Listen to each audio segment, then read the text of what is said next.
할렐루야. 오늘은 그 절기상 하지입니다. 1년 중에 낮의 길이가 가장 길다는 날이 바로 오늘입니다. 동지가 12월 한 20일에서 22일경 사이니까 1년에 꼭 반턴을 지나지 않았습니까? 이제부터 낮보다 어둠이 더 길어져 가는 시간이니까 옛날에는 더욱더 경신하고 우리 몸을 돌아보며 하나님 앞에 우리를 세우는 시간으로 삼았습니다. 동지될 때까지 큰 믿음 갖고 시험 들지 말고 낙심하지 말고 넘어지지 말고 하나님께 온전히 서시기를 축원합니다. 지난 오순절 성령 강림절 이후에 계속해서 사도행전 말씀을 보고 있습니다. 원래 계획은 5번 설교를 준비했기 때문에 다음 주에 한 번 더 설교가 있습니다. 이 성령 강림을 통해서 이 땅의 영적 공동체인 교회가 어떻게 생겼으며 그 교회가 어떤 과정을 통해 선교의 문을 열었는가, 그리고 그 많았던 3,000명, 5,000명 넘던 그 주의 백성들이 다 어디로 갔는가 계속해서 살펴보고 있습니다. 오늘은 4번째 시간으로 예루살렘 초대교회가 생기고 난 다음에 일어났던 가장 끔찍하고 불미스러운 사건이었던 아나니아 삽비라 부부에 대한 얘기를 여러분과 함께 한번 나눠보려고 합니다. 이 아나니아 삽비라 이야기는 성경 전체를 통틀어 목사에게 설교하기 가장 어려운 본문이 어디냐라고 물으면 사도행전 5장에 나오는 오늘 읽었던 아나니아 삽비라 이야기고, 성도들도 설교 듣기에 가장 부담스러운 내용 중에 하나가 바로 아나니아 삽비라 이야기입니다. 그래서 저도 사도행전 설교를 많이 하지만 가급적으로 불미스럽고 끔찍한 사건이었던 아나니아 삽비라 이야기를 잘 하려고 하진 않습니다. 또 하나님께 주셨던, 그래서 이렇게 성경에 기록되어 있던 이 말씀의 의미의 깊이를 제대로 다 도달하지 못한 영적 연약함도 있고, 또 여러분들도 이 설교를 잘못 들으면 헌금을 안 해서 사람이 죽었다라고 오해할 가능성이 있기 때문에 그렇습니다. 그런 점에서 이번에도 여러 번 고민을 했는데 이번에는 초대교회가 어떻게 생기고 성장해 갔는가에 대한 그 전체를 한번 보는 과정 속에서 초대교회에 있었던 이 사건을 짚고 넘어가지 않으면 안 될 것 같아서 여러분들과 함께 오늘 말씀을 한번 살펴보려고 합니다. 특히 이 삽비라라고 하는 이 여성은 사도행전 2장의 오순절 성령 강림 이후에 첫 번째 등장하는 여자 이름입니다. 사도행전에 여자 이름이 9명이 등장하는데 8명 전체가 신실한 주의 일꾼으로 등장하는데, 유일하게 오늘 본문 등장하는 삽비라는 교회 시대가 열리고 첫 번째 여자 이름이 성경에 기록되는, 어쩌면 영광의 자리임에도 불구하고 매우 불미스러운 일로 일어납니다.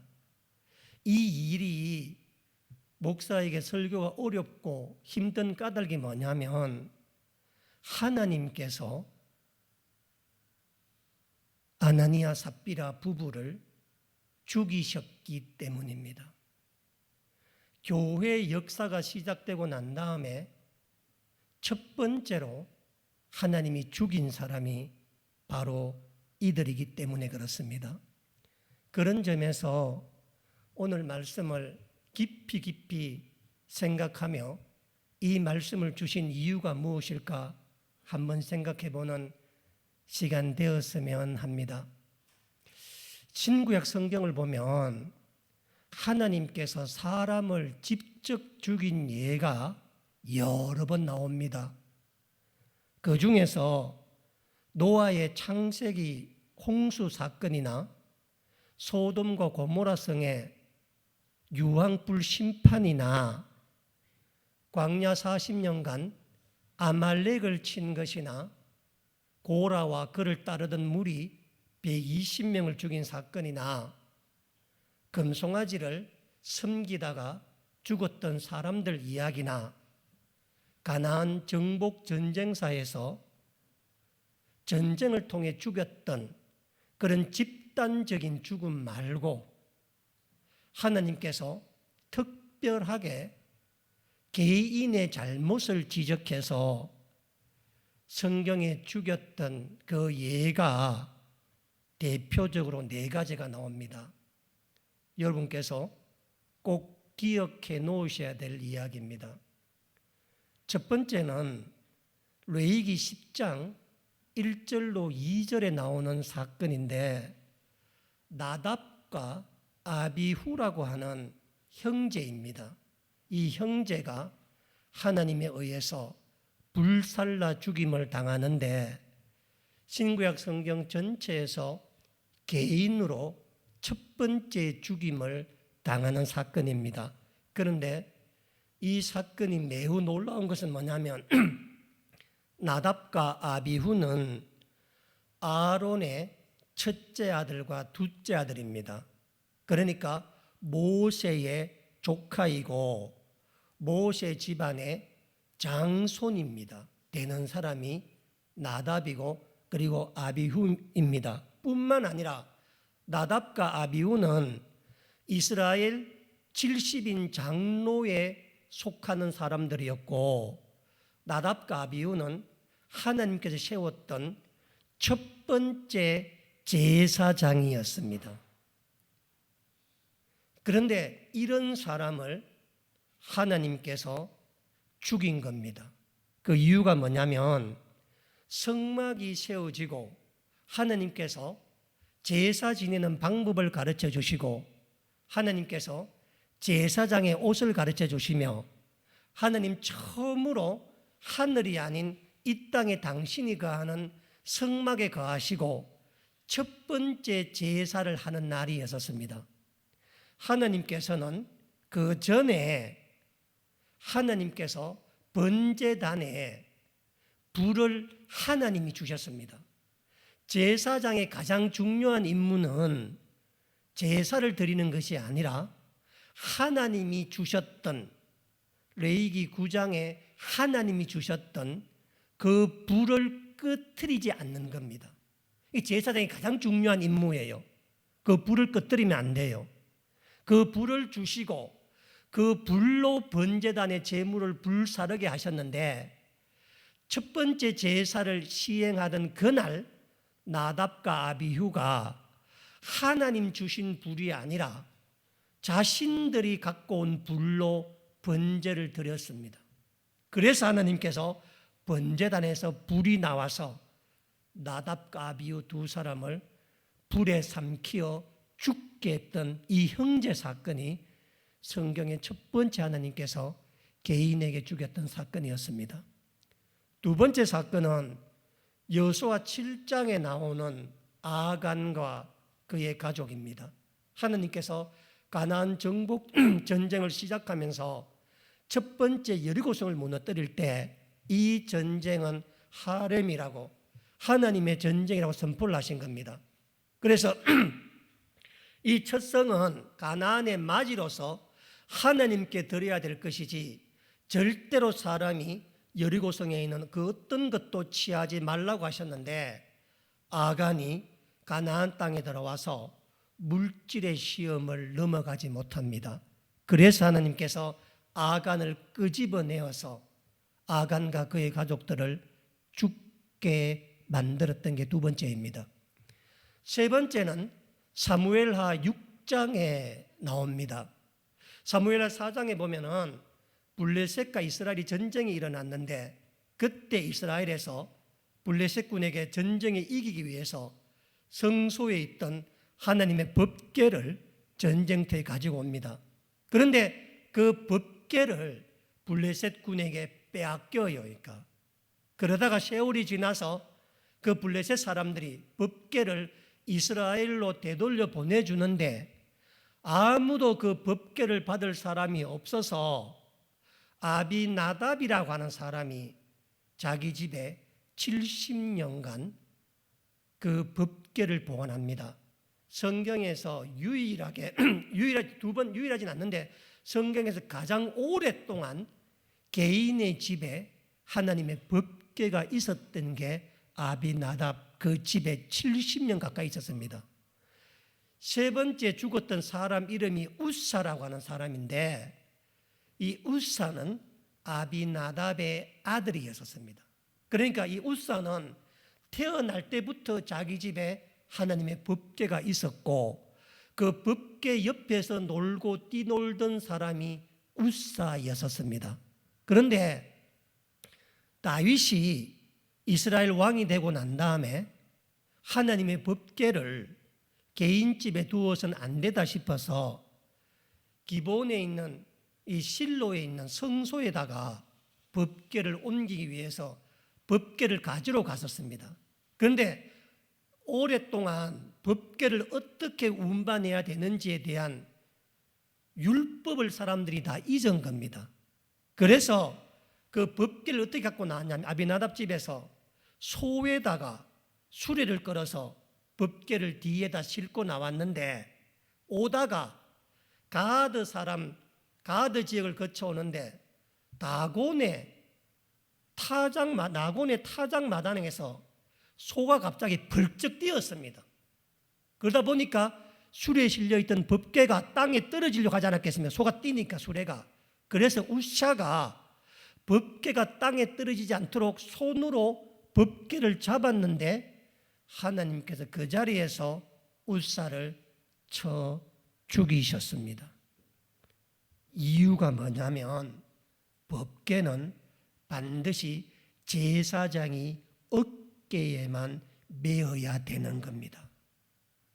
그런데 수레에 실은 것도 잘못이요, 법궤를 사람 손으로 만진 것은 더더욱이 잘못입니다. 70년간 그 집에 법궤가 있었고 70년 동안 태어날 때부터 법궤와 함께 매일 만지고 살고 살았던 우사였지만 공적인 예배 자리에서 하나님 앞에서 그 법궤를 개인 것처럼 만졌을 때 하나님께서 용서하지 아니하시고 그 자리에서 쳐 죽였던 사건이 우사라고 하는 사람이었습니다. 마지막 네 번째가 오늘 우리가 보았던 본문인 아나니아 삽비라 이야기인데 신약 성경에는 하나님이 직접 사람을 개인적으로 죽인 예가 딱 두 번 나옵니다. 하나가 아나니아 삽비라 사건이고 또 하나가 사도행전 12장에 가보면은 헤롯 안티파스를 죽이는 벌레를 보내어서 죽게 하는 사건인데 헤롯 안티파스는 이방인이니까 여기에서 제가 제했습니다.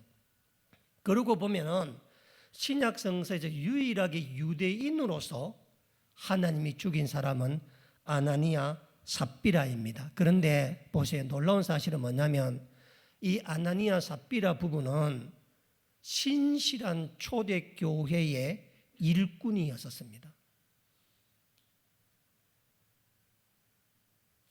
기록되어 있지는 않지만 오순절 마가의 다락방에 모였던 120명 중에 포함되어 있었을 겁니다.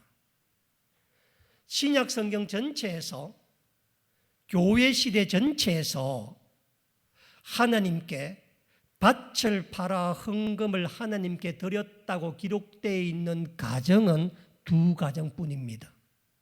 그 중 한 가정이 아나니아 삽비라 가정입니다. 그러니 얼마나 신실하며 얼마나 대단한 초대교회 개척 멤버였겠습니까? 이들은 자기 스스로 하나님 앞에 자기 밭을 팔아 물질을 헌금했던 예루살렘 교회에 복이 드문 사람이었습니다. 그런데 땅값의 일부를 속였던 것으로 말미암아 책망을 받고 3시간 간격으로 이 부부가 다 죽었다는 것입니다. 그런데 잘 들어봐요. 그런데 하나님께서 신구약 성경 속에서 전쟁이나 그런 게 아니라 평상시 중에서 하나님께 사람을 죽였던 이 4번의 경우는 한 가지 공통점이 있습니다.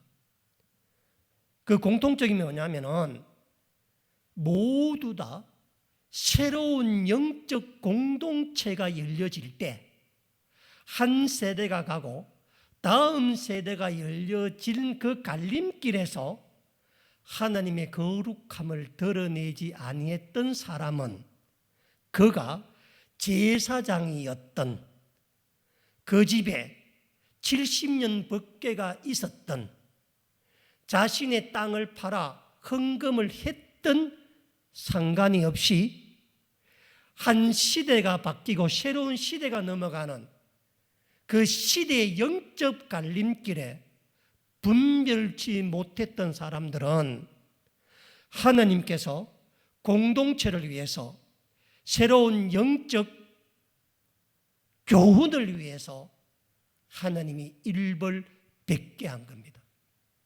400년간 출애굽으로 있다가 마침내 출애굽을 했습니다. 하나님께서는 모세에게 유다 백성을, 히브리인들을 내 제사장 나라라고 삼았습니다.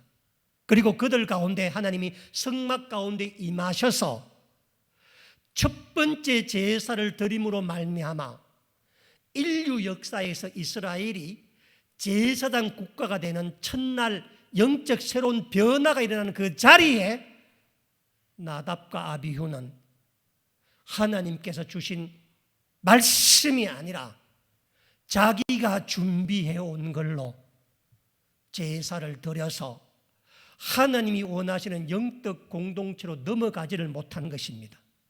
그래서 하나님께서 그 자리에서 번제단에 불이 나와서 만백성이 보는 앞에서 나답과 아비후, 모세의 장조카이고 아론의 아들입니다.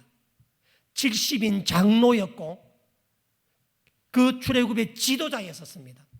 이 사람 두 사람을 불러 삼킴으로 말미암아 새로운 공동체가 얼마나 새로워져야 될 것인가. 아가는 말할 필요가 없습니다. 가나안 시대가 열립니다. 하나님 말씀하신 가나안 시대가 열리는 그 출발점에 아가는 물질을 탐하고 금과 은과 시나산 외투를 탐하지 않습니까? 그 공동체가 나아가질 못한 겁니다. 우사 역시 마찬가지입니다. 예루살렘 시대가 시작되고 성전 시대가 시작될 새로운 시대가 시작될 그 출발점에 우사 역시 막아선 겁니다. 아나니아 삽비라 부부 말할 필요가 없습니다. 교회 시대, 성령의 시대, 새로운 시대가 열어가는 이 출발점에 아나니아 삽비라가 하나님 보시기에 옳지 못한 일로 말미암아서 놀라지 마세요. 아나니아 삽비라는 교회 안에서 죽었습니다. 베드로를 위시한 사도들이 보는 예루살렘 교회 안에서 3시간 간격으로 죽었습니다. 그러니까 오순절 성령 강림으로 교회 시대가 열리고 수만 명이 죽게 돌아오는 그 현장에서 하나님은 교회 안에서, 사도들이 보는 데서, 교인들이 보는 데서 아나니아 삽비라 부부를 죽였다는 사실입니다. 그런데 우리가 진지하게 생각을 해보면 나답과 아비후, 아간과 웃사는 죽을 짓을 했어요. 그렇지 않습니까? 죽을 짓을 했다고. 그러나 아나니아 삽비라 부부는 이 얘기가 다릅니다. 왜냐하면 겉으로만 읽으면 하나님께 헌금하다가 하나님께 죽임을 당한 사람들입니다. 그런데 그 헌금이라고 하는 게 누가 강요한 게 아니에요. 아나니아 삽비라 부부가 자원해서 자기 밭을 팔아서 헌금하기로 했고, 밭을 팔고 난 다음에 얼마간 돈을 다 하지 못하고 일부만 헌금을 한 겁니다. 이 아나니아 삽비라 부부 이야기가 신학적으로나 설교학적으로 어려운 이유가 뭐냐면 하나님이 이들 부부를 죽이신 이유를 잘 찾지 못한다는 이야기입니다. 왜냐하면 헌금은 자발적으로 하고 자원해서 하는데 내가 하기로 하다가 드리지 못했다고 해서 하나님께서는 우리를 죽인다는 게 말이 되느냐? 라는 것과 두 번째는 비록 죽을 죄가 있다 할지라도 부부를 동시에 죽일 수 있냐라는 겁니다. 우리나라 현행법도 부부가 같은 죄를 지어도 집안에 가정에 자녀가 있고 집안에 돌볼 사람이 있으면 부부 중 한 사람을 구속시키지 않습니다. 그래서 앞에 설명드렸지만 모든 신학자들이나 목사들이 이 본문을 갖고 설교하기가 힘든 이유가 또 신구약 성경에서 가장 이해하기 힘든 본문이라고 말하는 겁니다. 왜냐하면 복음서를 보면, 사도행전을 보면 아나니아 삽비라 부부보다 더 못한 사람이 더 많아. 예를 들면 이 아나니아 삽비라를 죽게 만들었던 베드로를 보면 베드로는 예수님을 3번이나 부인한 사람이야. 공개적으로. 여러분, 예수님 3번 부인한 사람이 나빠요? 헌금하기로 하다가 조금 적게 한 사람이 나빠요? 안 한 것도 아니고 내가 강요한 것도 아니고 내가 하려고 한 것을 조금 덜 했는 게 죽을 일인가? 가룟 유다는 예수님을 판 사람이었는데 하나님 그를 죽이지 않습니다. 그가 스스로 자살해. 산 내리는 공회나 본디오 빌라도나 예수님 십자가에 못 박았던 로마 병사 그 누구도 예수님 죽이지 않았습니다. 하나님 죽이지 않았습니다. 그런데 아나니아 삽비라 이 부부가 도대체 뭘 했다고? 이 사도행전 5장에 부흥의 기록만 나와도 부족하고 은혜로운 기사만 써도 부족한 이 교회의 역사의 시작을 알리면서 왜 이렇게 우울하고 부담스럽고 불편하며 끔찍한 이 이야기를 기록하고 있는가? 여러분들께서 반드시 마음에 새겨야 합니다. 반드시. 그래서 오늘 이걸 통해서 이 본문이 우리에게 무엇을 말하는가 한번 살펴보려고 합니다. 여러분, 오순절 성령 강림 이후에 교회가 생겼습니다. 예수님 십자가에 돌아가시고 난 다음에 50일 후입니다. 여전히 예수님을 십자가에 달았던 로마 당국과 유대 당국이 예수님 믿는 잔당을 잡아서 죽이려고 하는 그 엄혹한 상황 가운데서도 교회가 시작되었는데, 시작되자마자 교회에 대한 외부의 박해가 말도 없이 심합니다. 그래서 교회의 중심이었던 베드로와 요한이 유대 당국에 붙들려요. 우리 4장 17절 말씀에 한번 봅시다. 그분도 그 13절도 봐야 돼. 17절 말씀에 보면은 이것이 민간에, 이것이 뭐냐면 예수님의 말씀을 전하는 겁니다. 이것이 민간에 더 퍼지지 못하게 그들을 위협하여, 그들이 누구냐? 베드로 요한입니다. 위협하여 이후에는 이 이름으로 아무에게도 말하지 말게 하자 하고 그들을 불러 경고하고 도무지 예수의 이름으로 말하지도 말고 가르치도 말라 하고 협박을 합니다. 그랬더니 19절 보세요. 베드로와 요한이 대답하되 뭐라 말해요? 하나님 앞에서 너희의 말을 듣는 것이 하나님 말씀 등보다 더 나은가 옳은가 판단하라.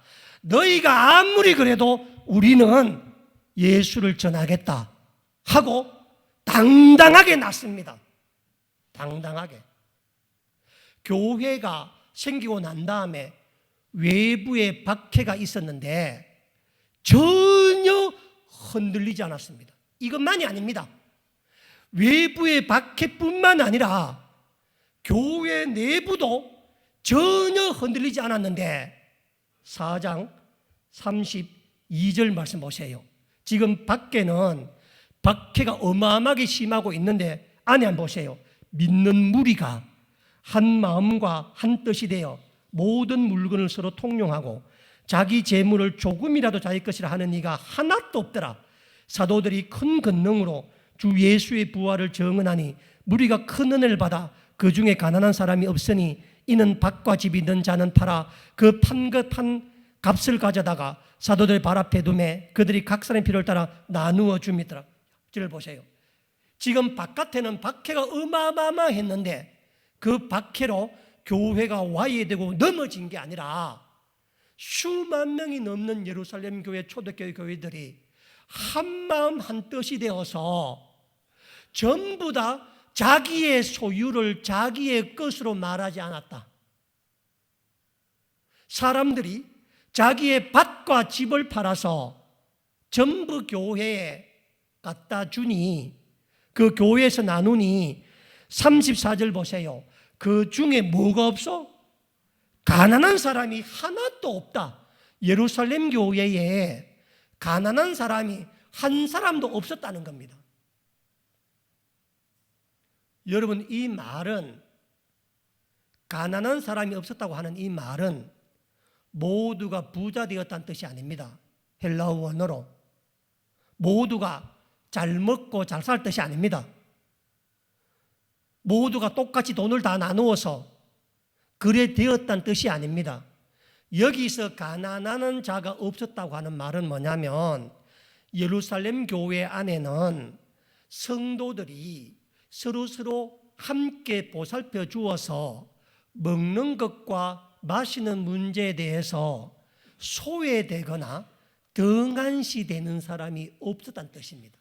그러니까 모든 사람이 똑같이 돈을 다 나눴다는 게 아니라 부자도 있고 어려운 사람도 있었지만 그 어려운 사람 중에 그 누구도 교회 안에서 소외되거나 방치되거나 외면당하지 않았다는 말입니다. 그래서 사도행전 6장에 우리가 보았지만 그 헬라파 유대 가부들이 소외받을 때 뽑지 않습니까? 나가서 살피지 않습니까? 오늘 우리 양정준 권사님 기도했던 것처럼 우리 그 조나단의 아픔을 우리가 살피지 않습니까? 비행기 타고 4시간도 넘는 곳에 가 있지만 그 교회에 속한 공동체로서 교회 안에서 우리가 그들을 부자로 만들 수는 없고 우리도 부자가 누굴 부자로 만듭니까? 그렇죠? 함께 다 할 수는 없지만 믿는 자 안에서 소외되고 방치되는 사람이 없도록 우리 가운데 주님께 축복받은 사람들이 헌금해서 함께 살피고 선교로 쓰는 것은 한마음 한뜻 되는 놀라운 역사였었습니다. 그래서 교회 안에서 어떤 사람도 물질로부터 소외된 사람이 없었다. 이것을 가난한 사람이 없었다. 함께 공동으로 책임을 졌다. 이 말씀을 함께 하고 있는 겁니다. 그런데 어떻게 교회의 이 일이 시작되었는가? 그 중심에 4장 36절 4장주제 그 중심에 바나바라는 사람이 있어요. 바나바라는 사람이. 자, 4장 36절 보면 구브로에서 난 레이족 사람이 있으니 이름은 요셉이라 사도들이 일컬어 바나바라 번역하면 위로의 아들이라 하니 그가 밭이 있음에 밭을 팔아 그 값을 가지고 사도들의 발 앞에 두네. 저를 보세요. 초대교회 안에 교회가 생기고 난 다음에 역사상 첫 번째로 자기 밭을 팔아 교회에 헌금하는 사람이 나왔습니다. 그러니까 성령의 시대가 열리고 교회의 시대가 열리고 난 다음에 첫 번째 하나님 앞에 헌금을 드린 사람이 나왔다는 거예요. 그 사람 이름이 뭐라고요? 바나바였다라는 겁니다. 그런데 놀라운 사실은 뭐냐면 이 바나바가 헌금을 했는데 헌금하는 방식을 한번 보시기 바랍니다. 헌금하는 방식을. 자, 34절 말씀에 35절에 사도들의 줄 치세요. 뭐 앞에? 발 앞에 두매. 보세요. 그 34절에 그 중에 가난한 사람이 없었으니 이는 밭과 집이 있는 자는 팔아 그 판매한 돈을 어디에 놓았다는 거예요? 사도들의 발 앞에 두었고 35절에 보세요. 35절에 구브로에 난 레이족 사람이 요셉이나 사도들도 바나바라 그가 밭이 있음에 팔아 그 값을 가지고 어디에 두었다고?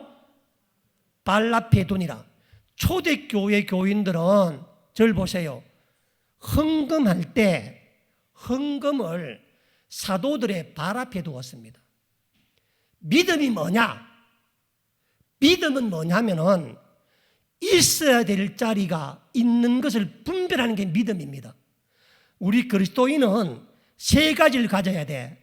영권, 인권, 물권입니다. 이 세 가지가 있는 자리를 제대로 아는 게 믿음입니다.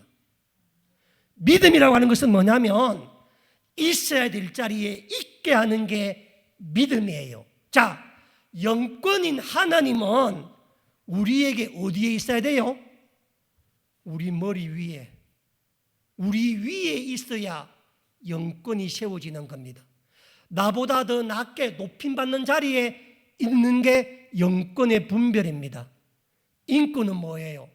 사람이잖아요. 그렇죠? 사람은 나와 같은 자리에 있는 게 사람입니다. 물권은 그러면 어디에 있어야 돼요?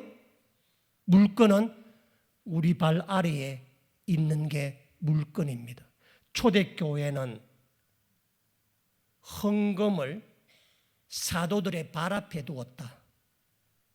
발치에 두었다. 이것은 발 앞에 두었다는 뜻이 아니라 초대교회가 물질을 어떻게 이해했는가라는 겁니다.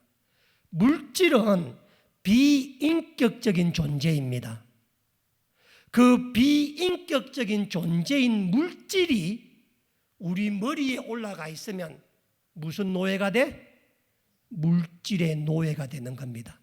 하나님께서 내 위에 있으면 하나님의 종이 되면은 거룩한 사람으로 나아가는 길이 하나님 종이 되는 겁니다. 그런데 물질을 내 머리 위에 있으면 비인격적인 물질이 나를 지배하면 내가 비인격적인 존재가 돼요. 하나님의 종으로서 그 내 발 아래 있는 물질을 쓰면 하나님께서 일하시는 사역의 도구가 되는데 그 물질을 내 머리에 이고 있으면 내가 물질의 노예가 돼. 그러면 그때부터 그 물질은 하나님 일하시는 선한 도구가 아니라 자기 자신을 죽이고 자식을 망치고 세상을 힘들게 하는 거라. 제가 지난주에 설명드렸잖아요. 그렇죠? 일론 머스크라는 사람이 우리 돈으로 1,500조를 가졌다 했잖아요. 그렇죠?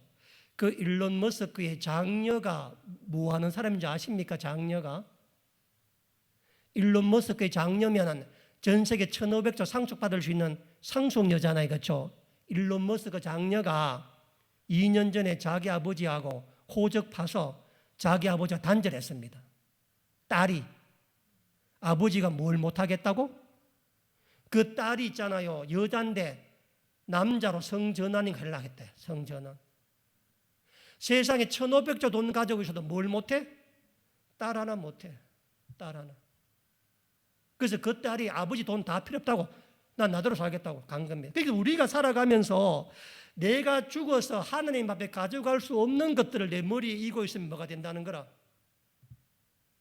물질의 노예가 된다는 거라. 물질의 노예가. 그래서 바나바는 돈을 어디에 놓았다고? 발 앞에. 초대교회는 어디에 돈을 어디에 놨다고? 사도들의 발 앞에. 발 앞에 놓았다는 게 아니라 이 물질은 물질에 있는 자리에 위치를 세워준 겁니다.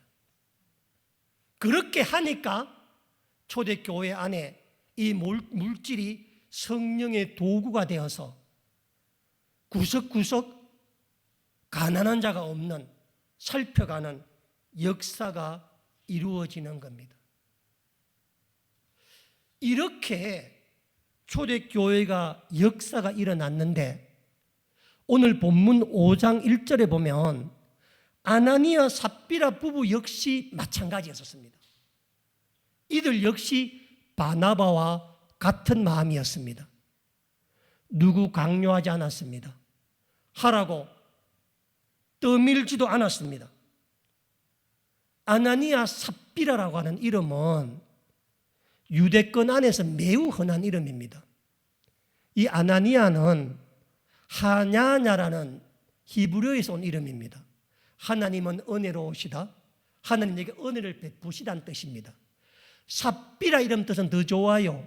삽비라 뜻이 뭐냐면 여러분 우리가 보석 가운데 다이아몬드, 루비 다 뭐예요? 푸른색 나는 보석 뭐라 그래요? 사파이어가 사파이어. 이 사파이어가 삽비라 이름 똑같은 겁니다. 이 우리나라 말로는 삽비라라고 그러고 헬라어 영어로는 사파이어예요. 이게 사파이어 보석을 뜻하는 거니까. 그러니까 이들 부부는 하나님께 은혜를 받아서 보석 같은 삶을 살기를 원했던 아름다운 이름을 가진 사람이 아나니아 삽비라 부부였습니다. 이들 부부도 바나바처럼 땅을 팔았습니다. 보세요. 땅을 팔고 자 2절 보세요. 그 앞에 얼마를 감추면 그 안에 알더라. 가져다가 사도에 어디 나요? 발 앞에. 예, 발 앞에 나왔습니다. 이들 부부도 바나바와 동일하게 땅을 팔아서 그 땅 헌금을 사도들의 발 앞에 두었던 사람입니다. 그런데 땅에 돈 일부를 안 들었잖아요. 그렇죠? 그래서 우리는 흔히 땅에 돈 일부를 안 들여서 헌금을 떼먹어서 자꾸 책망했다고 생각합니다. 그렇지 않습니다. 성경 어디에도 그런 얘기 한 군데도 없어요. 성경 어디에도 그런 얘기가. 베드로가 뭐라고 말하느냐? 5장 4절 보세요. 베드로가 뭐냐? 땅이 야 이 사람아 땅이 땅으로 있을 때에도 그 땅은 자네 땅이었으며 땅을 판 후에도 그 땅값은 자네 거니까 네 마음대로 할 수 없더냐. 그러니까 뭐라는 거예요? 땅은 원래 네 땅이었다는 겁니다.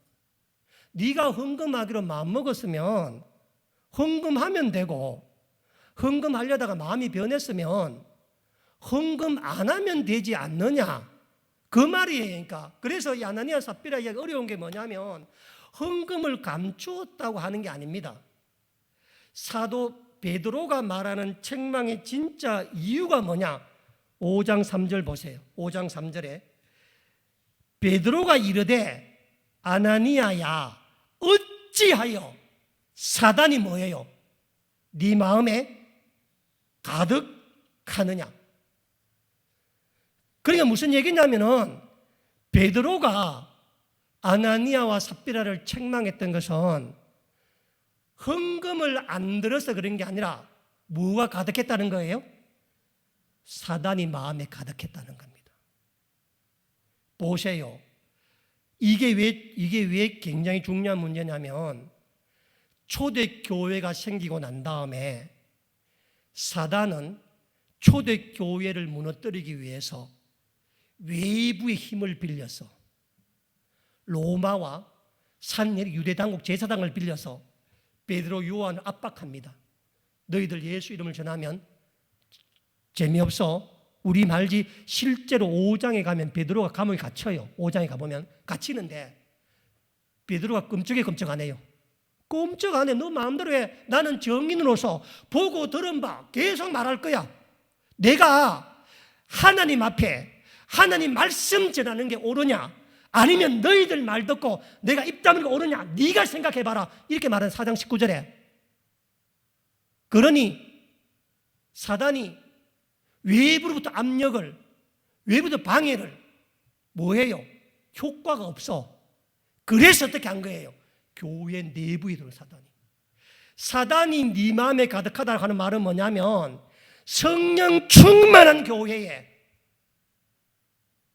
그 성도들 가운데 뭐가 들어왔다는 거예요? 사단이 들어왔어요. 여러분, 교회는, 믿음의 공동체는 언제나 외부 때문에 무너지지 않습니다. 아이성 전투에서 이스라엘 군대가 그 작은 성에서 패전했던 이유는 그들의 군사가 많았던 게 아니라 아간이 범죄했기 때문에, 아간이. 지금이 어느 때냐? 교회가 설 때이며 믿음이 설 때이며 성령이 설 때이며 한마음 한뜻이 되어서 나아갈 때인데 어찌하여 분별치 못하고 네 마음에 사단이 가득하냐? 여기 베드로가 말한 네 마음에 사단이 가득하다고 하는 이 말은 헬라 원어를 보면은 어쩌다가 마음이 혹해서 그냥 그런 생각이 없었는데 갑자기 어떤 마음이 들어서 그런 게 아니라 이것은 처음부터 계획해서 처음부터 함께해서 공모해서 그런 뜻입니다.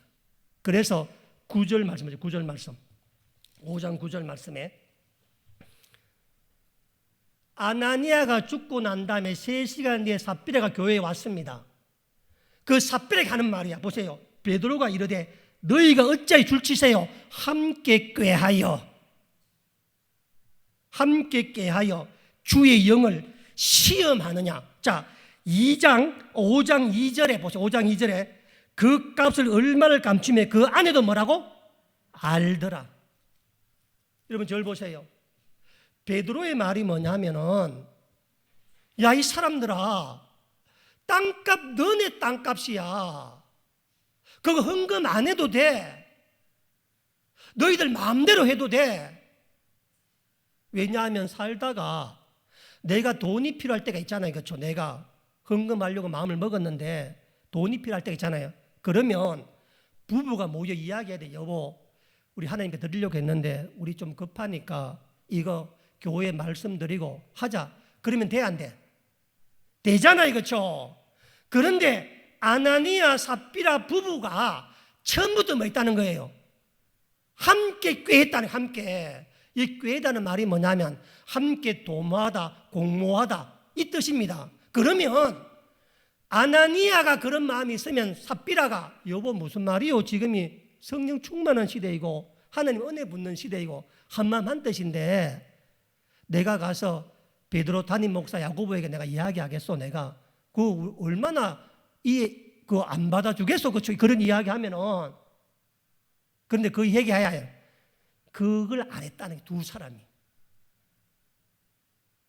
얼마든지 말할 수 있는 시간이 있었는데. 그래서 보세요. 신약 성경에 사단이 마음에 가득한 사람이 아나니아 삽비라만 아니었습니다. 두 사람 더 있어서 두 사람 더. 첫 번째는 마태복음 16장에 베드로가 마음에 사단이 가득해서 예수님이 베드로에게 사단아 뭐라 그래요? 썩 물러가라. 누구에게 한 말이야? 베드로에게 한 말이야. 요한복음 13장에 보면은 사단이 가룟 유다의 마음에 예수의 팔 생각을 집어넣으니, 그러니까 사단의 마음에 들어간 사람이 누구라? 가룟 유다와 베드로. 베드로는 충동적이었다고, 계획하고 꾀하지 않았다고.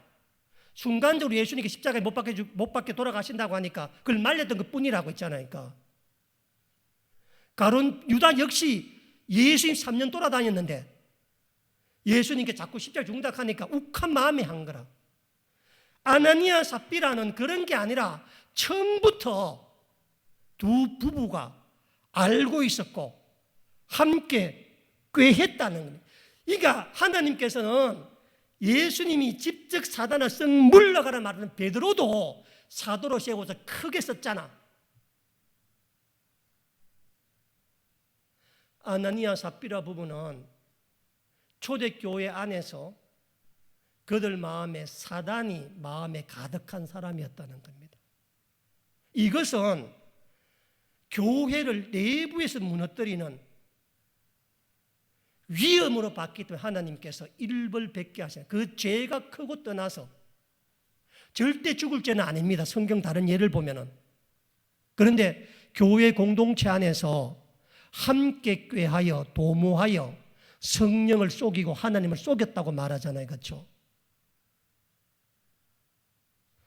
그래서 성경에 유일하게 바나바 가정과 아나니아 삽비라 가정이 밭을 받아 하나님께 드렸다고 기록해 놓았는데, 바나바 가정은 두고두고 하나님 앞에 칭찬받고 위로받는 가정이 되었고 똑같이 돈을 드렸는데, 아나니아 삽비라 가정은 교회 역사에 첫 번째 교회 안에서 하나님 앞에 죽임을 당한 사람으로 사단이 마음에 가득했던 것, 헌금을 안 한 게 죄가 아니라 사단이 마음에 가득했던 것들, 사단을 적극적으로 자기가 마음을 불려들였던 겁니다. 자, 보세요. 그러면 한번 정리해 볼게요. 바나바와 아나니아 삽비라 차이가 무엇이었겠습니까? 두 사람 다 초대교회 개척 멤버였고 두 사람 다 예루살렘 교회의 큰 일꾼들이었고 두 사람 다 주님 주신 물질이 있는 큰 부자였었습니다. 아마 바나바가 제일 큰 부자였을 거고 두 번째 부자가 아나니아 삽비라 가정이었을 거예요. 그러니까 두 사람 다 자원하는 마음으로 교회에 물질을 팔아서 사도들 발 앞에 내어 놓았는데 왜 결과가 달라졌겠냐는 겁니다. 이유는 오직 한 가지뿐입니다. 뭐냐? 우리 4장 33절, 4장 33절에 사도들이 큰 권능으로 주 예수의 부활을 증언하니 무리가 뭘 받아? 큰 은혜를 받아. 여러분, 바나바는 큰 은혜를 받았고 헌금한 사람입니다. 은혜를 받으면 마음이 바꾸어져. 은혜를 받으면 내 것을 말하지 않아. 은혜를 받으면 나도 주님 부르실 그날 있을 텐데 하늘 보화 창고에 물질을 쌓아두려고 하는 것이 은혜 받은 사람이잖아요. 그렇죠? 그러니까 바나바는 은혜를 받아서 물질을 하나님께 드린 사람이었고 아나니아 삽비라 부부는 사단이 마음에 가득해서 사람들의 칭찬을 듣고 나도 이만큼 했다, 그거를 듣고 싶어서 했던 것입니다. 여러분, 이런 사람 다 심각하다니까 전부 다. 여러분, 제가 말씀드리는 것은 뭐냐면 헌금 안 한 게 아닙니다. 왜냐하면 우리가 7절 말씀에 보시면 5장 7절의 말씀에 보시면 3시간쯤 지나잖아요. 그렇죠? 아나니아가 죽고 난 다음에 3시간쯤 지나서 삽비라가 교회를 찾아옵니다. 찾아왔을 때 베드로가 찾아오자마자 그 자리에서 죽게 했어요? 아니면 무언가를 물어봤겠어요? 한번 보세요. 베드로가 이르되 그 땅 판값이 이것뿐이냐? 내게 말하라. 이 말은 뭐냐면 삽비라에게 무슨 시간을 주는 거예요? 회개의 시간을 주는 거야. 베드로나 바나바가 죄가 없던 사람이 아니라 이들도 아나니아 삽비라처럼 죄가 많은 사람이었지만 은혜 받고 보니 뭘 했다는 거예요? 회개하고 돌이켰다는 거라. 그래서 이 베드로가 삽비라에게도 3시간이 지나서 물어보는 거예요. 네가 이 땅 판값이 이게 전부냐? 라고 물었을 때 삽비라가 정직하게 말했다면은 제가 100% 확신하는데 아나니아 무덤에서 살아나왔습니다. 아나니아 무릎 꿇고 우리 부부가 잘못했습니다. 내가 이렇게 해서 급한 데서 돈을 썼습니다. 아 그랬느냐? 하고 눈물로 회개하면 베드로가 뭐가 됐다고? 하나님을 3번 부인한 자가 뭐가 됐다고? 수제자가 되고 역사 이름을 올리잖아. 성약 성경에 2번째 나오는 여자 이름이 도르가라. 도르가가 뭐 하는 여자였었어요? 여사제인데 죽은 사람이었잖아. 누가 살려내? 베드로가 살려내잖아. 만약에 이 삽비라 부부가 탁 왔을 때 이게 전부냐? 라는 말을 탁 들었을 때 마음에 하나님 성령 감동 주셔서 아이고 있습니다 이랬습니다 라고 했다 그러면은 이 남편을 장사의 젊은 사람 다시 가서 데리고 왔을 거야. 와가 하나님께 영광을 돌렸을 것이며 이렇게 우리는 연약하지만 때로는 물질에 넘어지지만 시험 들지만 주님 안에서 회개할 때 주님께서 용서해 주시고 더 채워주신다는 것에 대한 증명이 될 텐데 해요 못해요? 못합니다. 뭐가 가득하기 때문에? 사단이 가득하기 때문에. 함께 꾀하여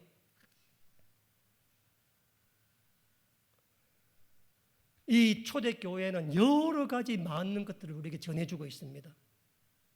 그러니까 사도행전에 나오는 얘기들은 단순히 그 시대의 이야기만 아니라 우리 시대의 교회가 어떻게 될 것인가라는 것들을 많이 설명해주고 있거든요. 그런 중에서 우리가 분별의 믿음의 은사를 가져야 되는데 분별이라는 것은 뭐냐면 있어야 될 자리를 있게 하는 겁니다. 연권과 영권과 인권과 물권의 자리. 그래서 그리고 언제든지 내가 어떤 죄를 지었든 하나님 앞에 회개하면은 하나님은 예수님을 공개적으로 3번 저주하고 부인했던 베드로도 사도로 세워 하물며 우리를 왜 안 살리겠습니까? 왜? 그래서 사단이 마음에 들어오면 첫 번째 나는 증거가 마음이 강팍해져. 그리고 계속 거짓말을 하니까. 그 사단이 거짓의 압이라 그러잖아. 돌이키질 못해. 그래서 하나님 만져주셔야, 하나님 함께 하셔야 내가 마음을 돌이킬 수 있는 것입니다. 그래서 경건의 모양만 갖는 게 아니라 경건의 능력이 있어야 한다. 오늘 했으니 한 몇 년간 안 할 겁니다. 사도행전의 아나니아 삽비라 이야기. 저도 엄청 부담스러워요. 이 말하기가, 설교하기가. 성령께서 길을 여시해 드려야 되는 거예요. 우리 모두가 마음 안에. 그래서 저는 여러분들 살아가면서 어떤 죄를 짓든 늘 회개하시기 바랍니다. 하나님 다 받아주시고 다 되고, 그리고 사단의 마음이 가득해지지 않도록 내가 우리 교회 공동체 안에서 공동체를 무너뜨리는 그 일에 쓰임받지 않도록 깨어 기도하면 하나님 우리 모두 다 바나바처럼 크게 사용하실 겁니다. 기도하겠습니다.